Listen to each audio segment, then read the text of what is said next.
I forget your name. What's your name? Alex. Alex? Alex. Yes. Greetings again.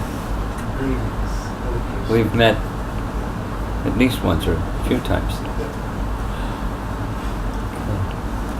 If you're comfortable there, fine. If you want a chair, I'm good. you're good. Okay. Well, my understanding is the focus of this gathering is some of the Western people that are not really in the spotlight so much because there's so many non-resident Indians that come to our center. So you three are the stars of the show today. Okay? Well, Krishna. Well, Phil, he's gesturing to you and you're gesturing to him, which is nice. So we have someone with us that's first experience, new, curious.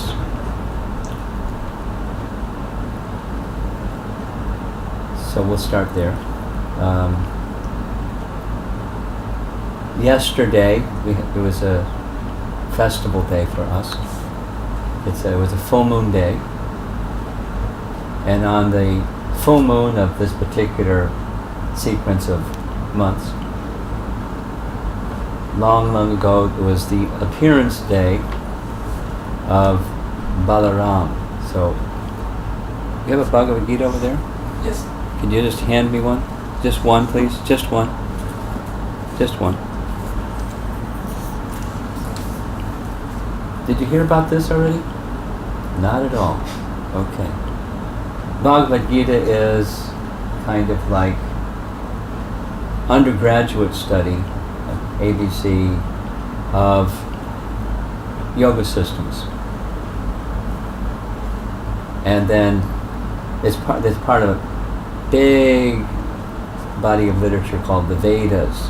Veda, Sanskrit word, means knowledge. A body of knowledge about everything. Architecture, medicine, everything. And then included is knowledge of the yoga system. So that's putting it in really simple terms. That's what Bhagavad Gita is. Not just hatha yoga or asanas and sitting postures. It's the whole system. Karma yoga, dhyana yoga, bhakti yoga, jnana, etc., etc. So it's outlining that for the purpose of elevation of consciousness for human society. So it's a pretty important text. It's lasted 5,000 years and still is very much appreciated. And the speaker of Bhagavad Gita is Krishna. And he's speaking to his dear friend, whose name is Arjuna. And Arjuna happens to be in the royal family and a real, like, super valorous warrior. Not just, a monk. He's a warrior. And they're having this discussion about duty of life, and it goes through the whole yoga system. So this took place 5,000 years ago, this particular presentation. And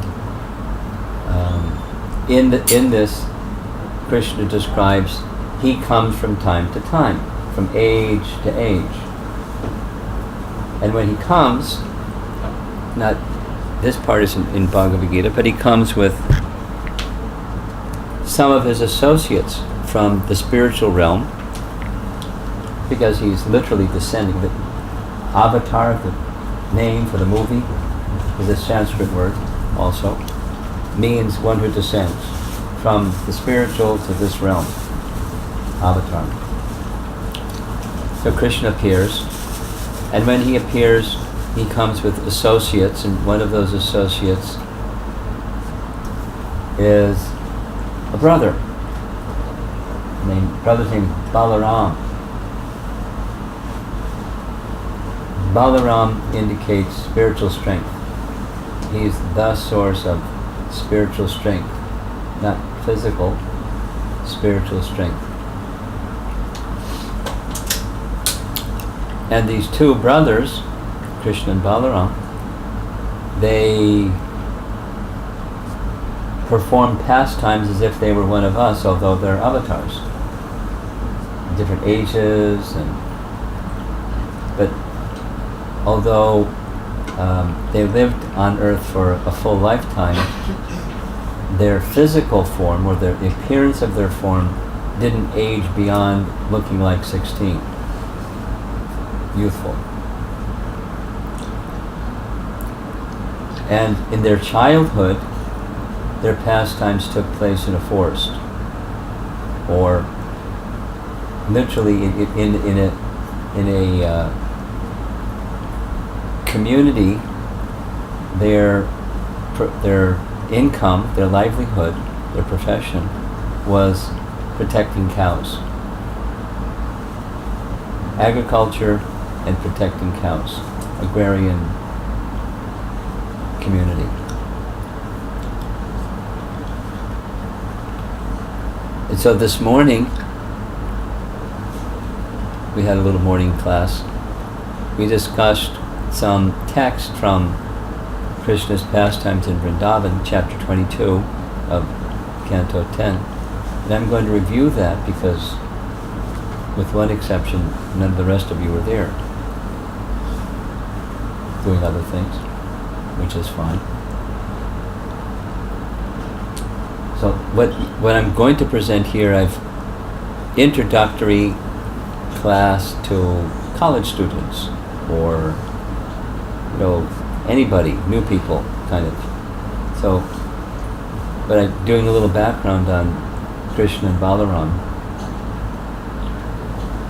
who they are.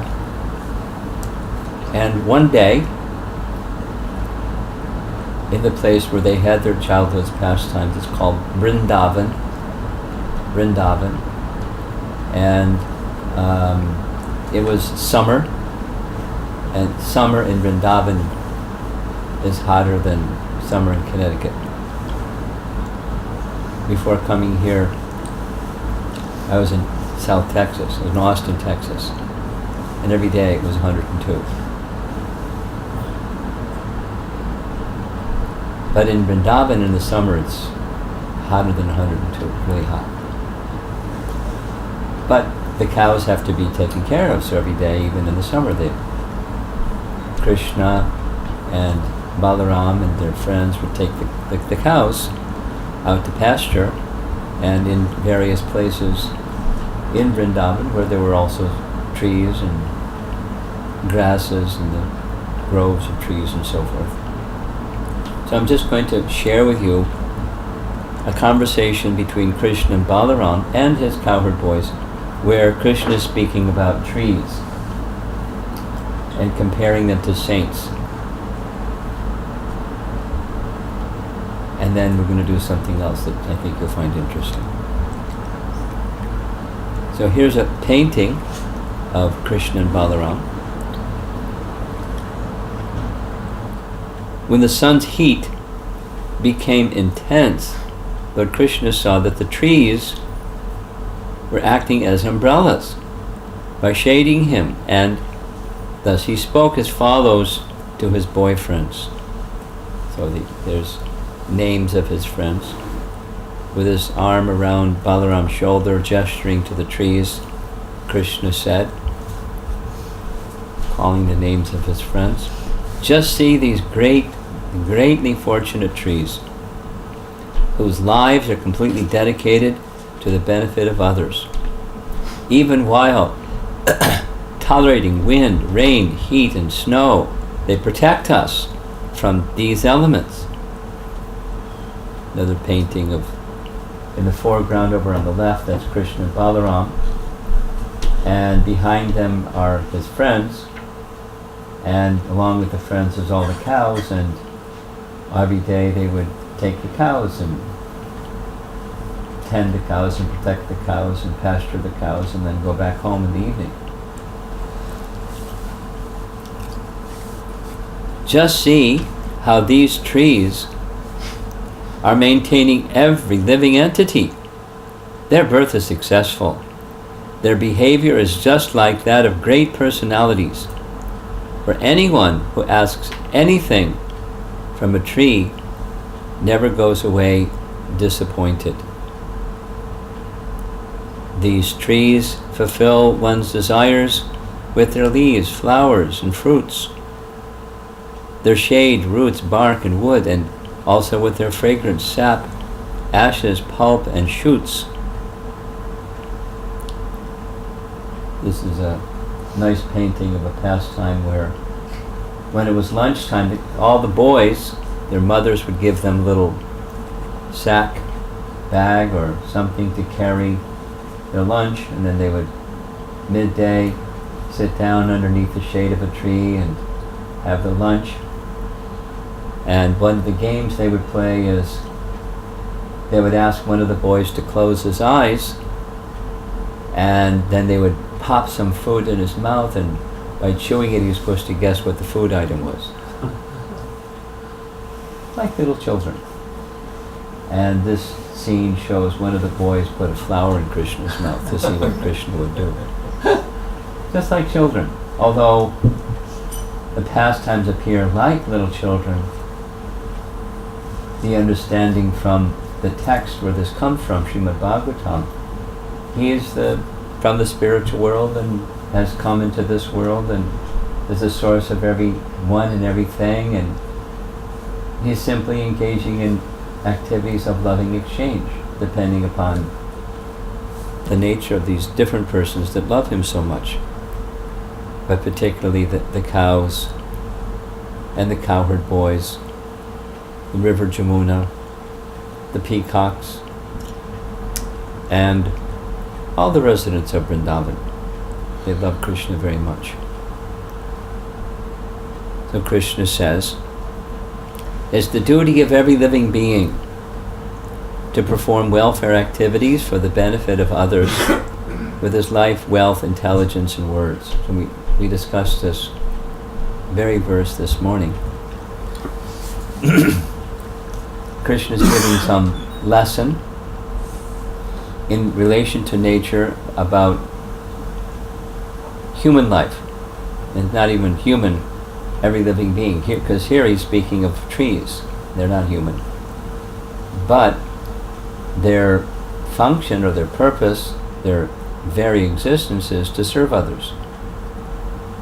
And of course Krishna is attributing the trees of Vrindavan serving others knowingly. But just like us, humans, we're serving others favorably or unfavorably. We're serving others knowingly or unknowingly, because it's our constitutional position. And elevated persons try to serve favorably, where we give our life or give our wealth, meaning the fruit of our activity, to service to others, charity, disposition, charitable disposition. Intelligence, everybody has some intelligence, so to play mridanga, or play harmonium, or walk, or run, or cook, or dance, or sew, or do accounting, or whatever someone's ability is. That ability or the intelligence comes from Krishna. So use that which comes from Krishna in service to Krishna, where it's beneficial for others. It's a way of life that Krishna is advocating. And your words, or act in such a way so the words of others ends up being appreciation of a life of service to Krishna.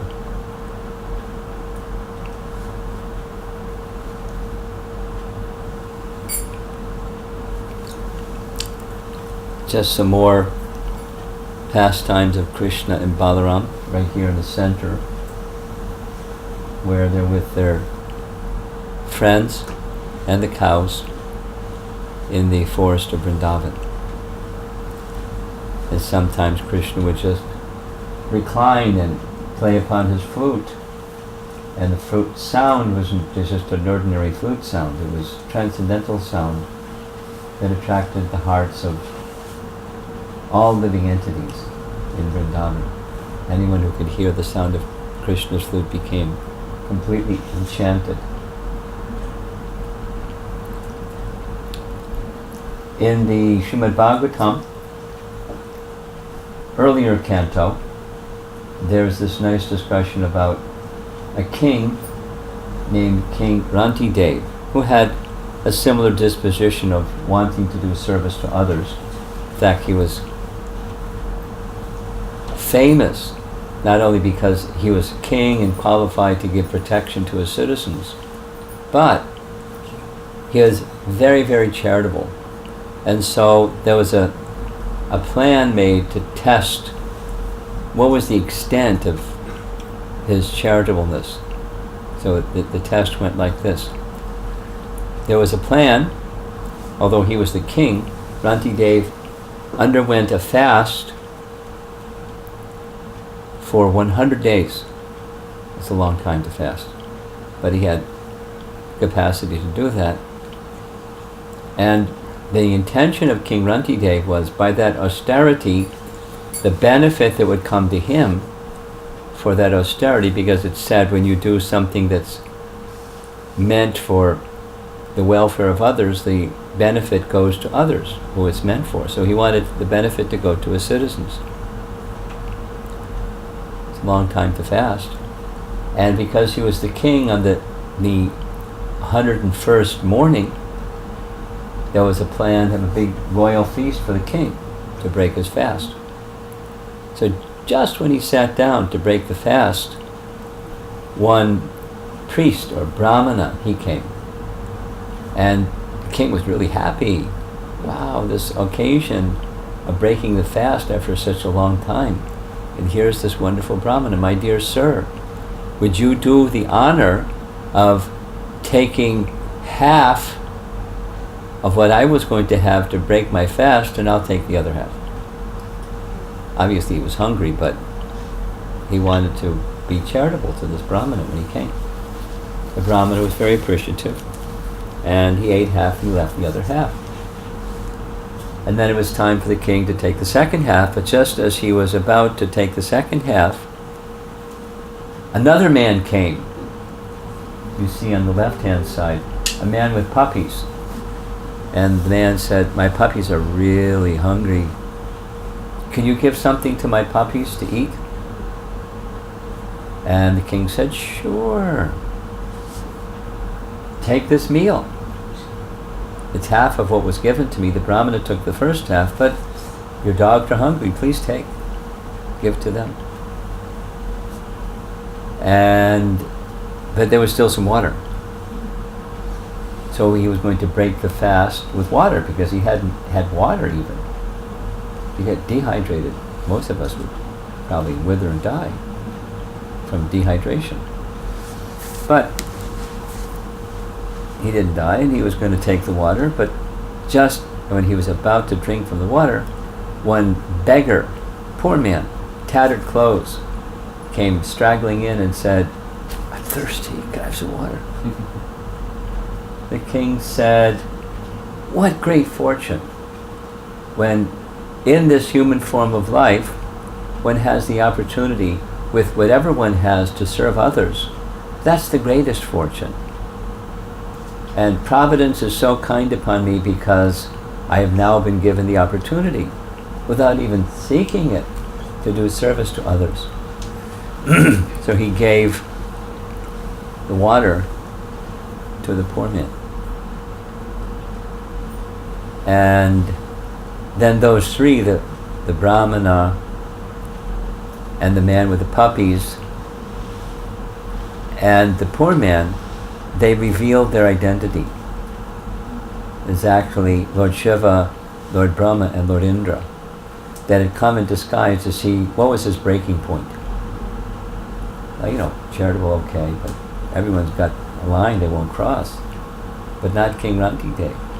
So they blessed him that, may you live a long life, and we return to the spiritual world when you complete this lifetime for your voluntary, unlimited, unrestrained service to others.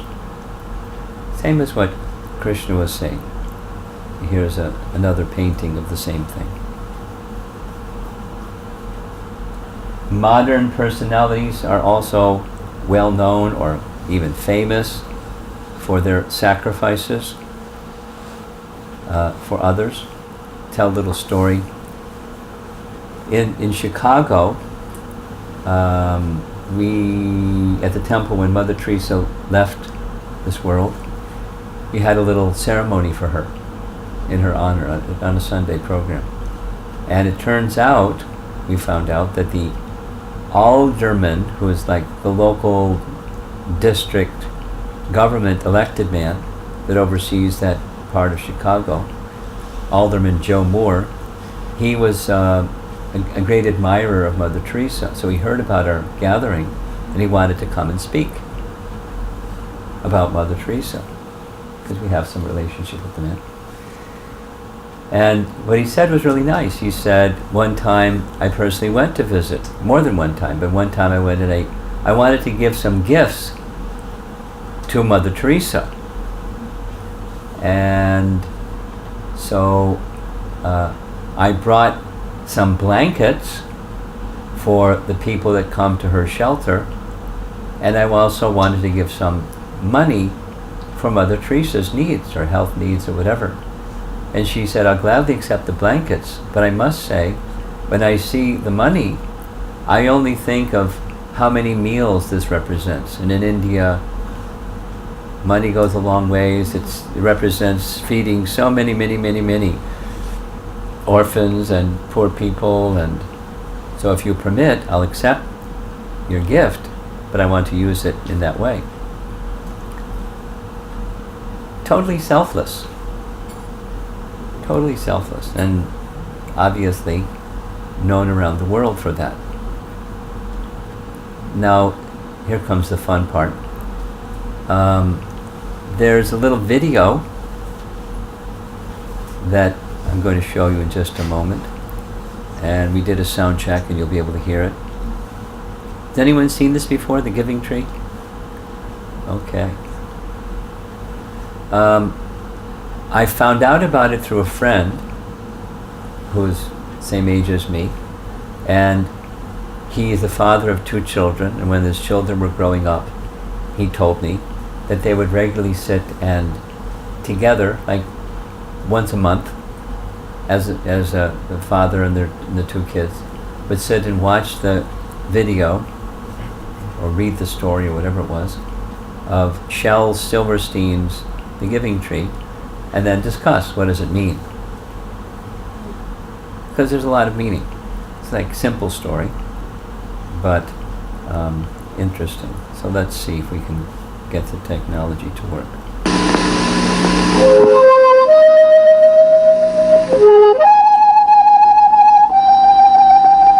Turn the lights down.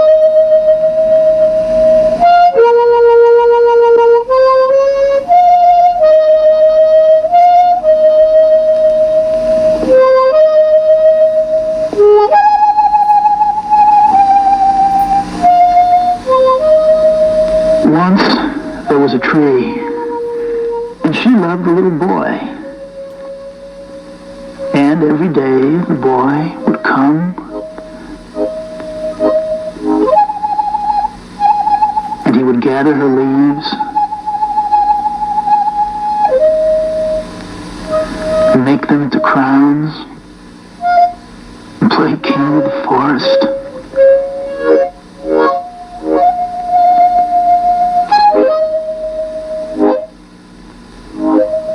Climb up her trunk and swing from her branches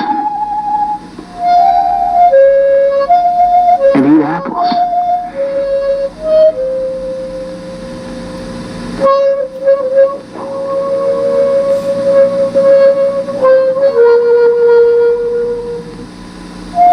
And they would play hide and go seek.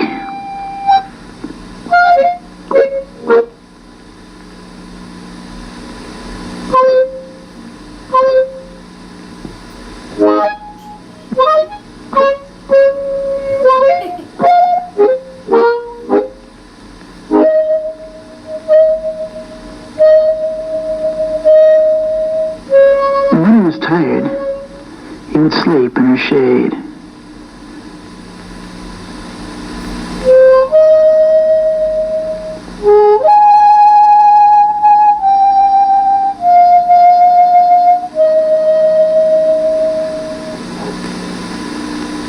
And the boy loved the tree very much.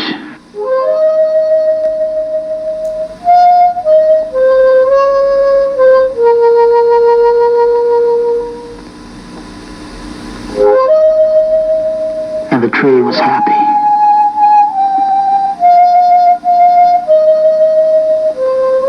But time went by,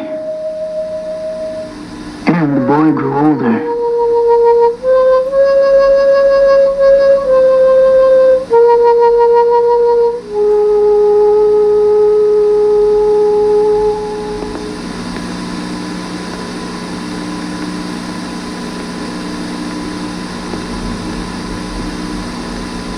The tree was often left alone.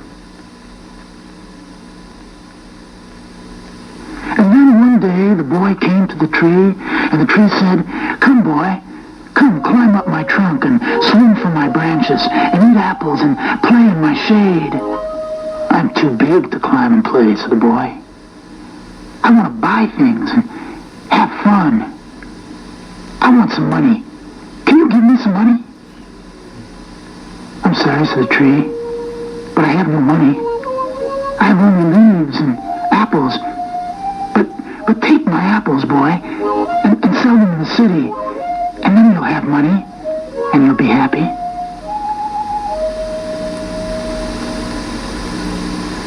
And so the boy gathered up her apples and carried them away.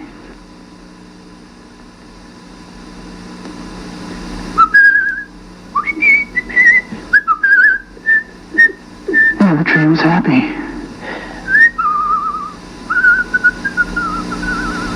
But the boy stayed away for a long time, and the tree was sad.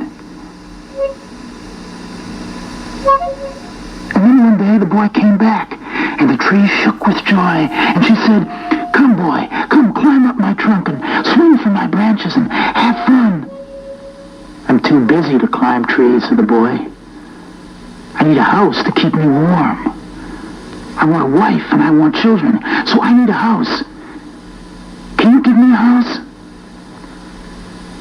"I have no house," said the tree. "The forest is my house. But you may cut off my branches and build a house."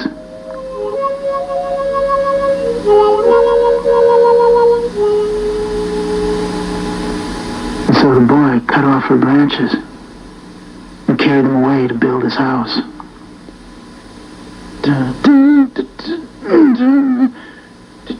And the tree was happy.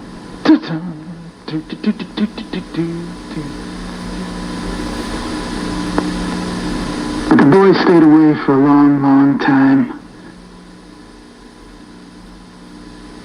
And when he came back, the tree was so happy she could hardly speak. "Come, boy," she whispered. "Come and play and have fun again." "I'm too old and sad to play," said the boy. "Life is not fun. I want a boat that will take me far away from here. Can you give me a boat?" "I have no boat," said the tree. "But you can cut down my trunk and make a boat. Then you can sail away. Be happy." And so the boy cut down her trunk, and he made a boat and sailed away, and the tree was happy.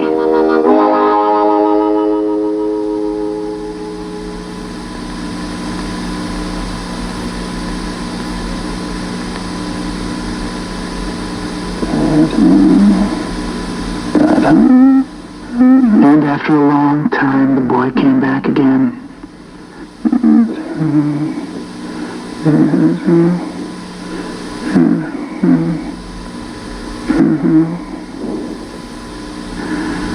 I'm sorry, boys of the tree. I have nothing left to give you. My apples are gone. My teeth are too weak for apples now, said the boy. My branches are gone too, said the tree.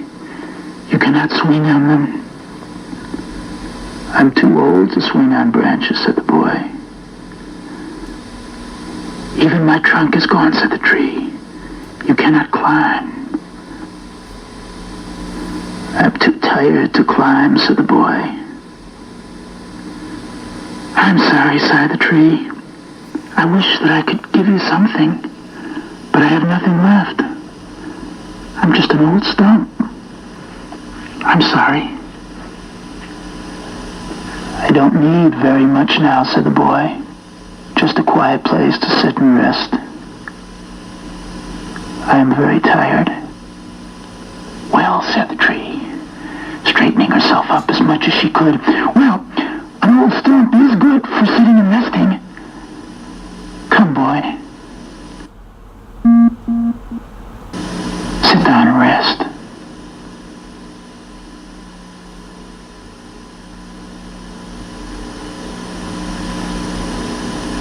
And the boy did.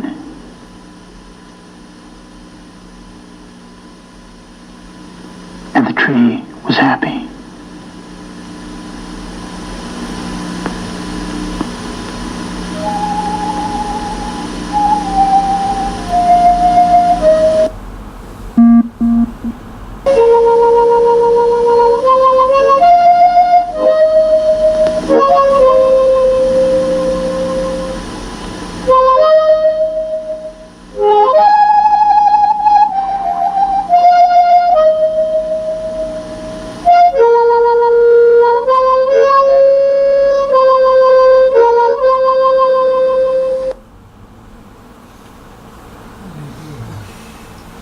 The end.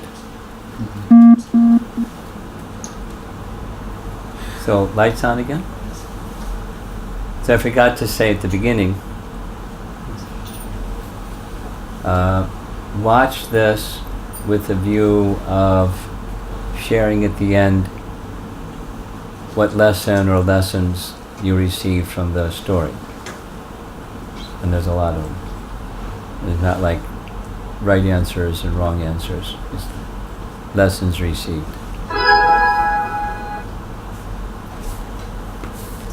So, any thoughts? Somebody would like to volunteer? Lessons learned? Since you've seen this already, you probably have a whole bunch of them. You saw the video or read the story or both? I read it. You read it.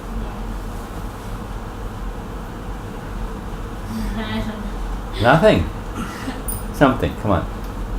Well, I just find it amazing that even though the boy he kept coming and taking from the tree just kept giving and she was happy to do it.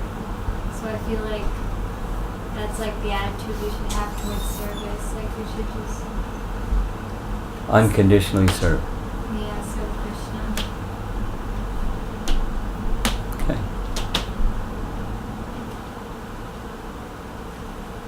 They both gave of themselves. They both gave of themselves. They gave of themselves. Could you explain? How did the boy give of himself? Just by being.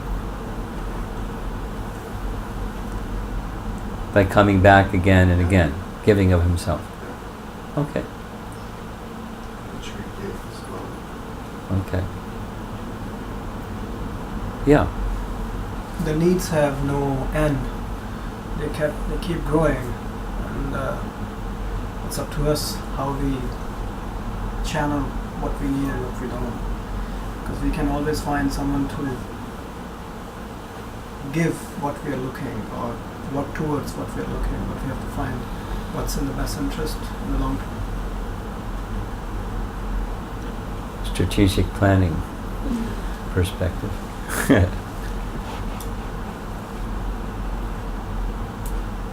Yes. I also noticed that first he was coming to the tree because he loved the tree, and later the boy was like is here because I need something from you, or it was just like I'm using you more than I'm loving you. Yeah.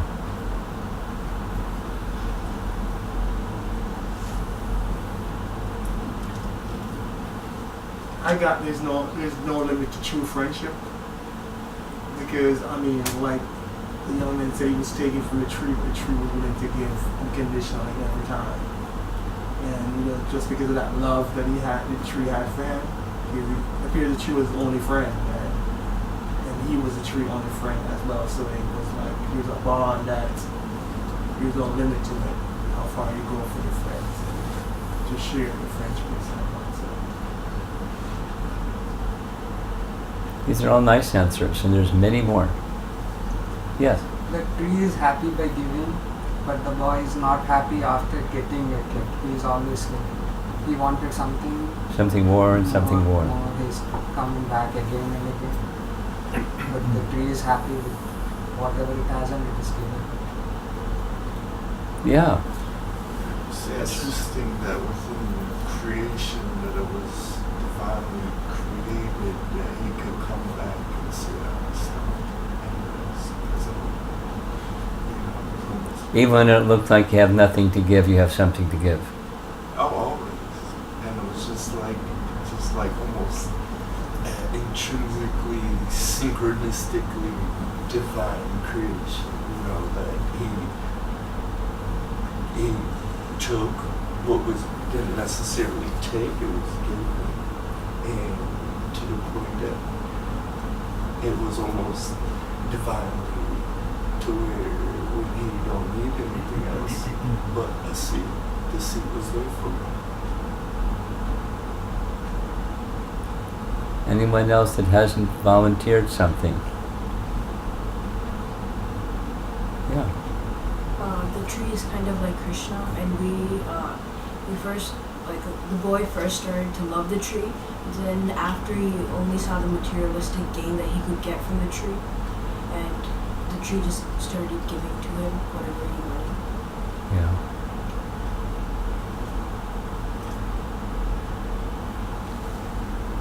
The tree never blamed the boy for taking anything. She was always ready to give and help the boy in any way that he needed. Okay, I'll share a few things. One time, when visiting in China, I played this, but without the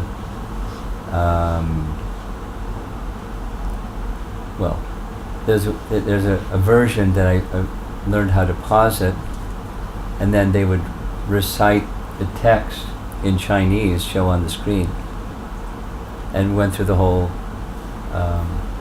story and asked the same question. And the first response was, a girl started crying and said, "This is the story of my life with my mother."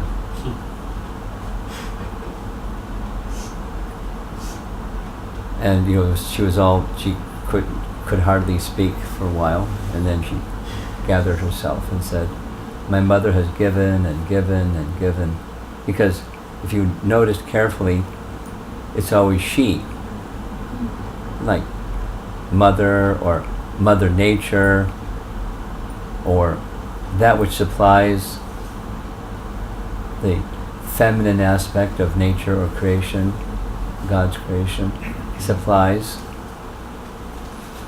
And I'm just taken by mother, and I've never been properly grateful, and I don't like that about myself, and I don't know what to do because it's already done. And so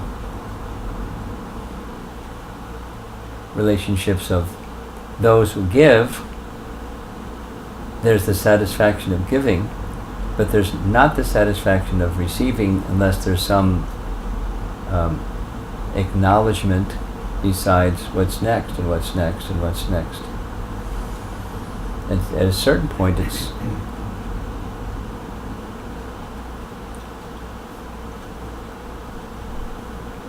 other than the mood of giving, there's not much to give.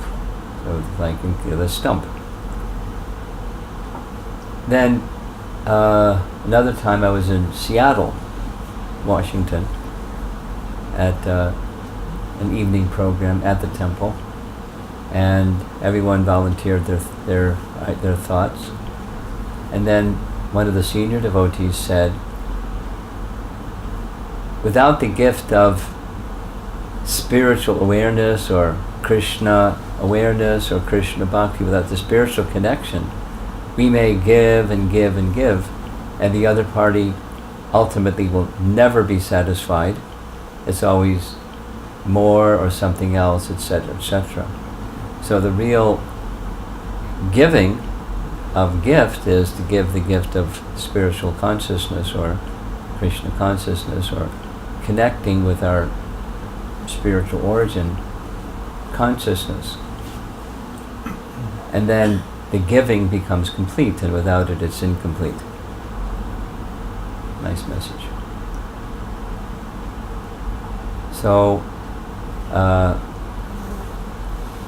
this is a text, especially for our new guest, where in the picture, in the golden colored cloth, is Lord Chaitanya teaching about how the gift of the holy name, how to receive it.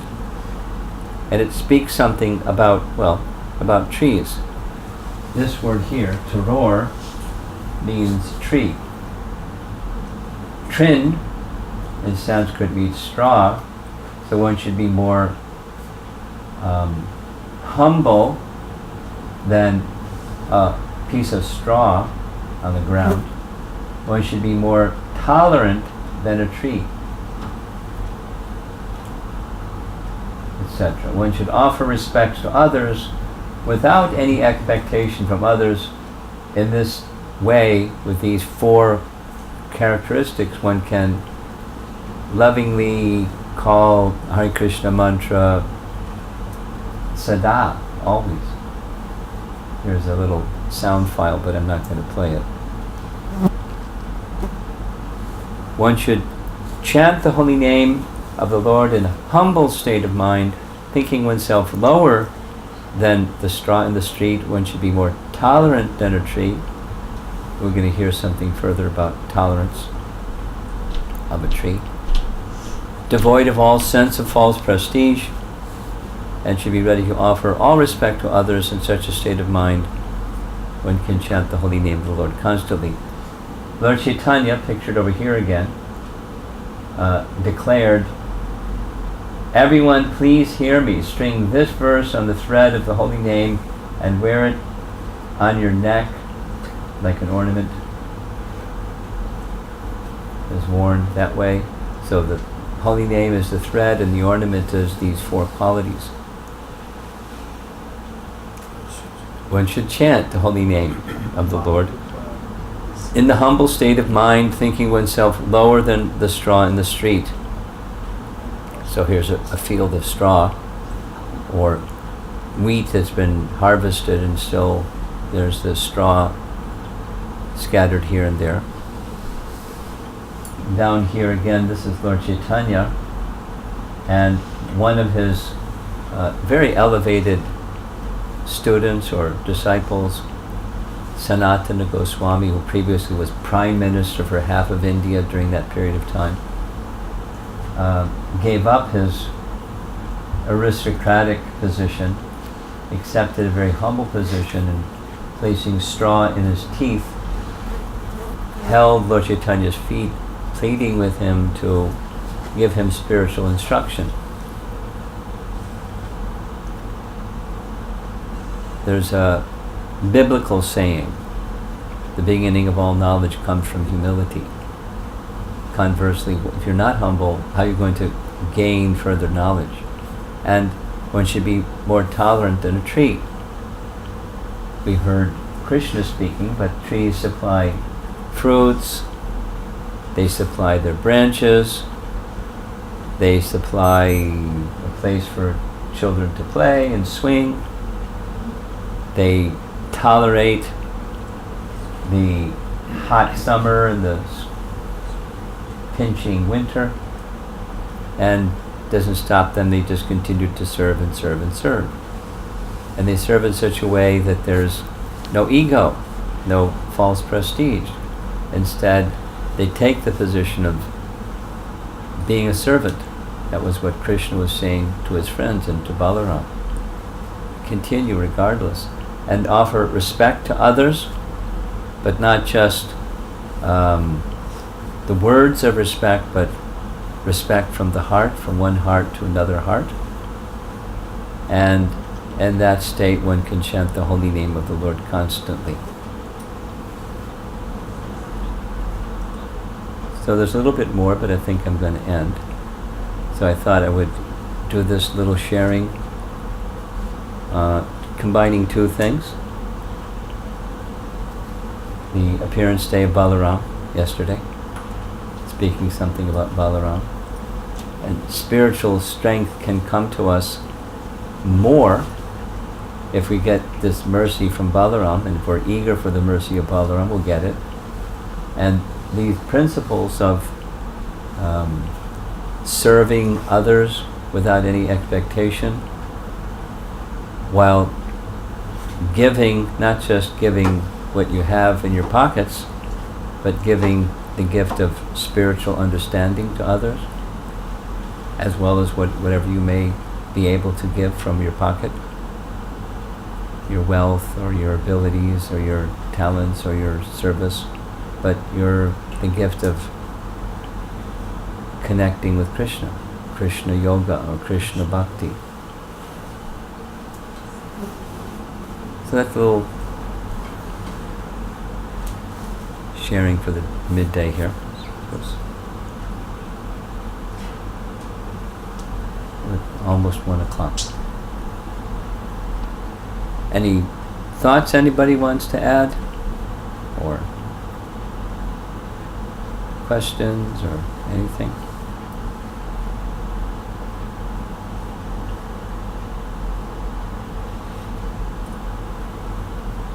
Prasadam is ready?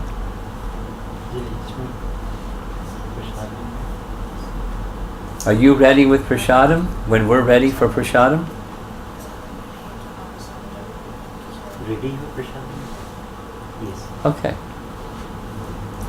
Okay, then you don't have to go anywhere. We'll just see what happens.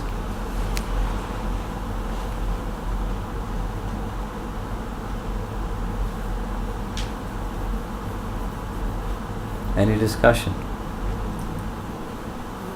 Yeah, but you can't just take it off the flow. Alright, so I was gonna say, it's like, how do you feel about other teachers who, aside from like Ace Divine Grace, and like Yogananda? How do you feel about Yogananda? Or wait, is it Yogananda? I know Yogananda. So, It's kind of off topic. yeah, I know, but there's something to discussion of some sort. Let's see if there's something on topic first, and we'll go there. There's the sounds of silence over here. Yeah. It kind of reminds me of when Prahlad Maharaj says that you should engage in devotional service from a young age, because after that you're always going to have excuses not to do devotional service. Yeah. You got it. For our newer persons, in this same text that I was referring to, or taking references from, there's a section that describes a young boy who was pure, and his father was just the opposite. He was terrible. He was, a terrorist in the whole universe. He was a powerful personality that everyone was afraid of, except for his son. And the father was thinking, my son, he should become like me. So he put him into school to learn how to become like he was. But Prahlad had no interest in learning to become like his father was. And one day, when the two teachers left the classroom, the kids were like, "Hey, party time." And Prahlad said, "No, no, no. Let's talk about serving Krishna." And the boy said, "Come on, we're little. We can do that later. We want to play." So Prahlad indicated from childhood this consciousness of taking shelter of Krishna is something that one should cultivate from tender age of childhood, exactly as was said. Because as life unfolds on and on, there's always something, and then another stage, another something, and then another stage, another something. Just like the boy that went to the tree saying, "I want this," and then later I want that, and later I want another thing. And it's unending. So better from early age of life put in place a spiritual core, and then nourish that spiritual core, especially in the early formative ages of life, and then throughout the whole course of life. Continue. Yeah, it reminds me of that same Prahlad.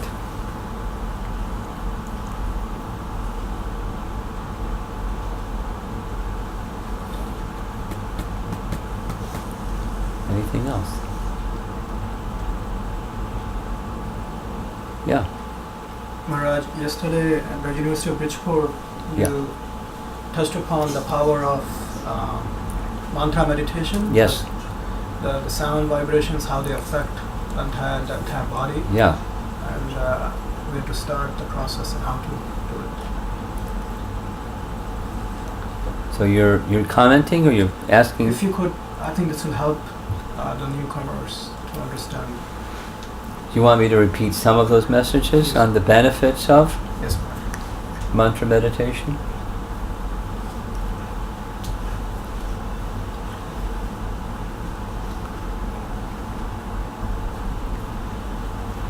Well, there's many things to say, but just to keep it simple.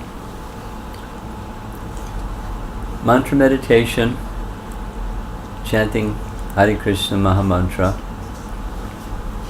is a very simple, direct method of germinating the seed of spiritual consciousness that's within each one of us. Just like, I'm sure up in the kitchen she has some seeds of some kind, probably many kinds. Let's just say a jar of mung beans for making mung dal.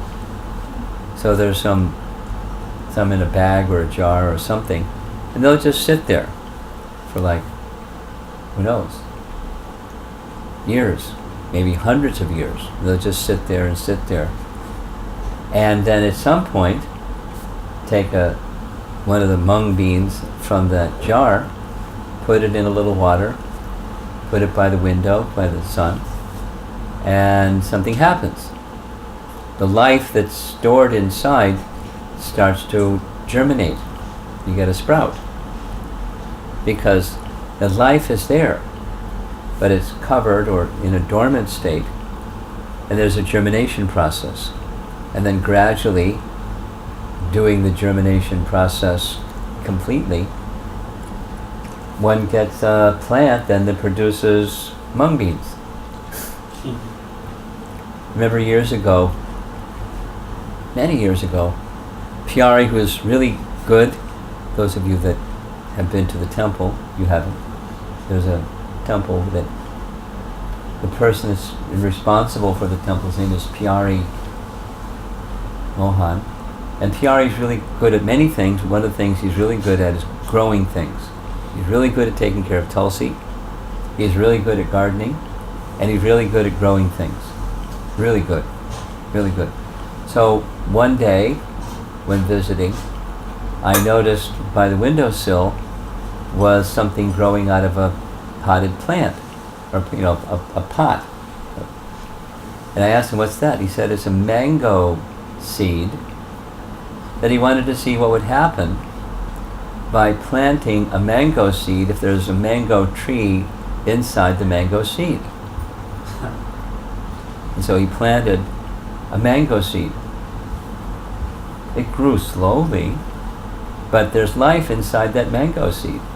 And it was starting to grow and produce leaves and, the whole thing. I mean, I don't know what happened over a period of time.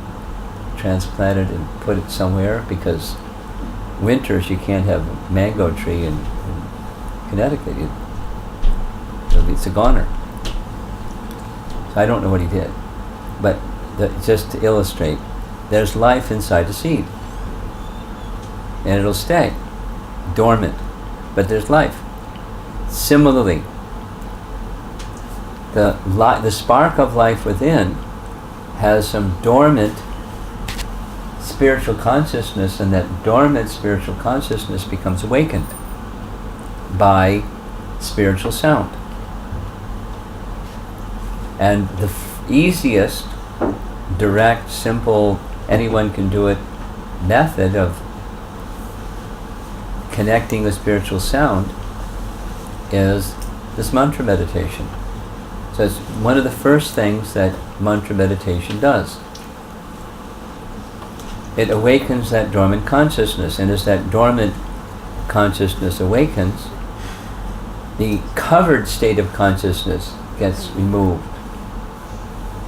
leaving the dormant state of awakening. Just like a seed of a mung bean. As the life starts to grow, the shell on the outside that was protecting it gets soft, and then eventually it just falls away.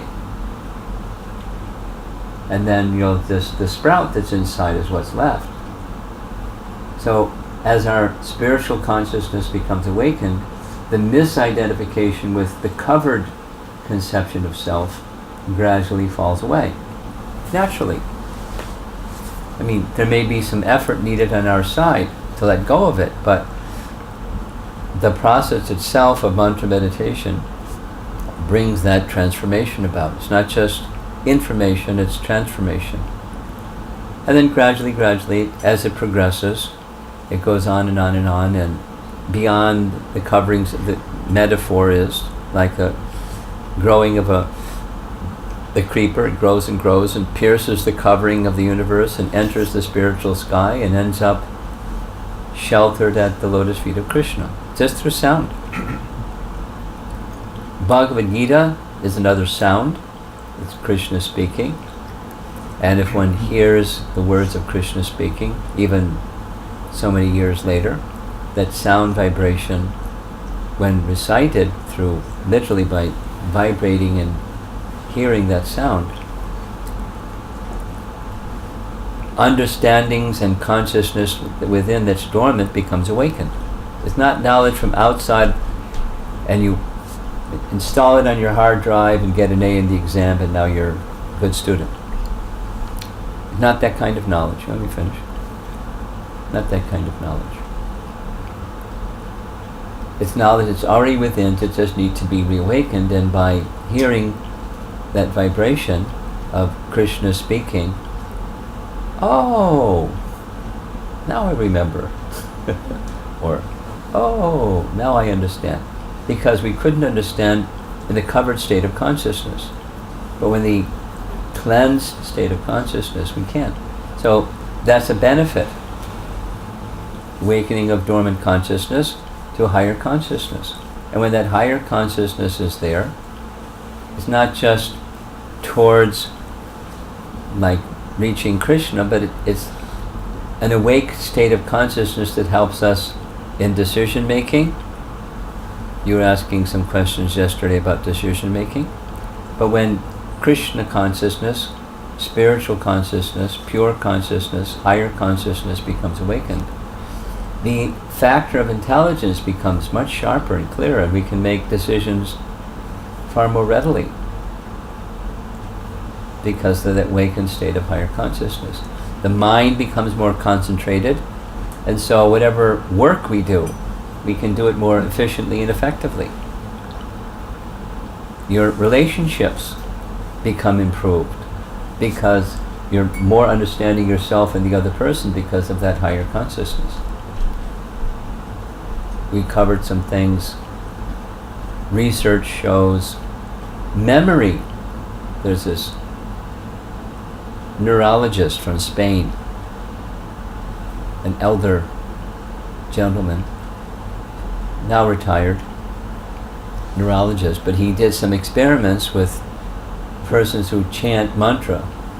Pundits went to India, used his neurology skills, tested them in various ways, and showed the awareness lobes of their brain were far more developed than ordinary people, and their memory capacity was many times greater than ordinary people. So he gave this term the Sanskrit effect. But mantra chanting, you just higher consciousness, and with higher consciousness, greater effectiveness, and more peaceful, more able to handle situations that come your way that are disturbing. Otherwise, like you were saying yesterday, stressful. Just mantra meditation. Well, I'm too busy. And so then we stay busy, too busy, and stressed out. So there's many others. Those are some that we talked about for the college students yesterday, day before yesterday.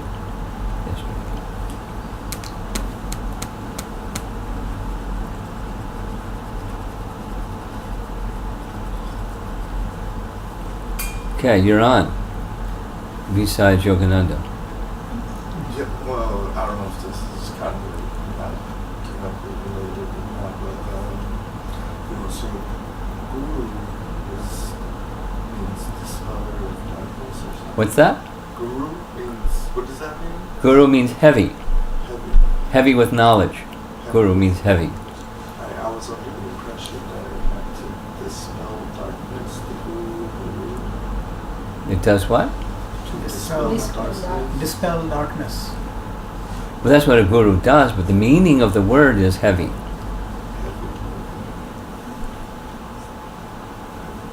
Literal translation. Heavy. But heavy with knowledge, and he imparts knowledge that destroys ignorance. That's what he does. As a service. So I'm thinking like light, because then what I was going to get to is wouldn't light, as in the shell, would be the darkness, like it's The universe. The universe is a shell. It's dark. Without sunlight, or the corollary effects of sunlight as moonlight or electricity, which are from the sun, it's a place of a shell of darkness, literally and figuratively. So then the vibration would be like the friction of fire and the light. You can think of it that way, no harm. But the vibration is from the spiritual world. It's not just fire and light. Those are material elements. And the mantra is not a material sound. It's a spiritual sound. But in the spiritual world, it's still under a vibration as well. Of course. It's still vibrating. Sure, but not light and fire. It's spiritual vibration. You have any thoughts on all this new stuff?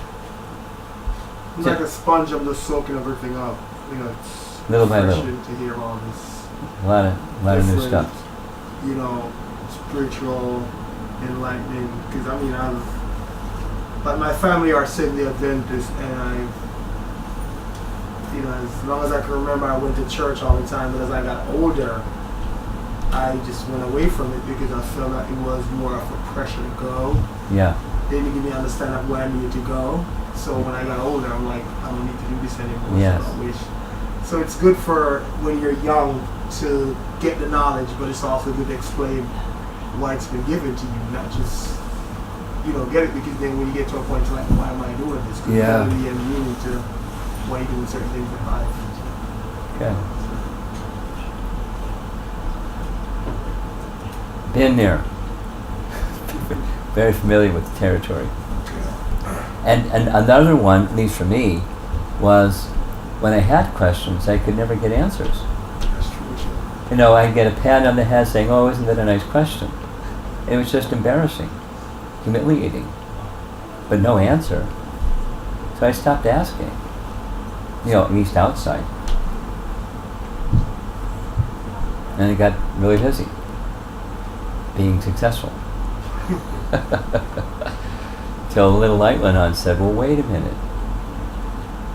At the end of the conveyor belt of success, whatever that's supposed to look like, if I still don't have answers to these questions, that's sad. You know, I'm doing a timeout. I want, you know, some serious answers to some serious questions, and then I'll get back on the conveyor belt. But I want answers, please. I know there's answers. I don't know who knows the answers. I know that I don't know, but I know I want to know. And I'm looking around. I found a lot of people that say I know when they realize they don't know.